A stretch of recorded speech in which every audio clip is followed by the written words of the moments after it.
Hey, good morning, everybody. It's Bobby, and I want to talk about reading the green. Before I do, let me stroke a putt for you today. I'm going to hit this putt and then get out of the way. Hopefully it's a good putt.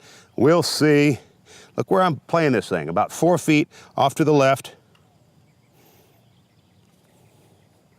And let's see what that does. That's breaking and breaking and breaking and breaking. And let me tell you something. 90% of the people with whom I work and those I play with would never have played that much break. Now, granted, that didn't go in, but you can see that clearly I was onto something when I said that it breaks 3 or 4 feet down the hill here.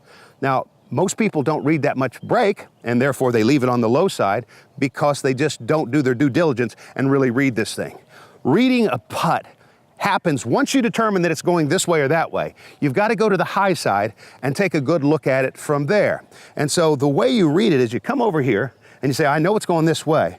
And you're looking for two things. Number one, when does it become a straight putt? See, all putts, even if they bend a lot, become a straight putt at some point, right? Because eventually they don't just curl and keep curling in a circle. It's not this sort of whirlpool effect. That's not what a putt does, even on the slopiest of greens. What a putt does is it curves, finds gravity, and then gravity takes it in a straight line in one direction or the other. And so when I get to this high side, I'm looking for what looks to me to be like a straight putt. And then I sort of say, okay, well, on that line, and here's part two, and I want you to tune into this. The question you're asking yourself from here is, as you look down this slope, how fast is this? In other words, if I putt this thing, could it accidentally go past the hole, go skipping past the hole because I've hit it too far on this really slopey green? Well, if the answer to that is a resounding yes, then you better play a lot of break, because as soon as that thing starts turning, it's really going to go. And so it's very, very important that you take a look from the high side so where you can see where it's going. And let's take one more go at this. Again, I'm not going to read it, recognize it breaks just a little bit to the right, and then putt it some half-hearted way.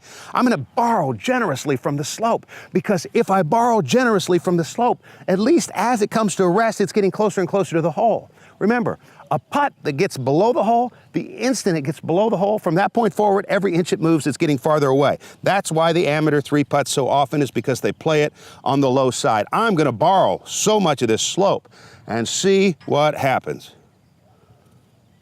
Boy, that's a lot of break. That was 6 feet of break, Bobby. Yeah, well, I've got about 1.5 feet left. And so let me summarize this and say this. Number one, always, after you determine the line on which it's going to break, that you borrow generously from it. Go way up the hill and let gravity bring it down. You'll always end up closer. And number two, determine all that by making sure that you've done your due diligence, that you've walked over here, you've taken a look at it, you imagine what a slow rolling ball will do near that hole, and you will make more than your fair share, but more than that, you'll three putt far less often. I want to thank you for watching.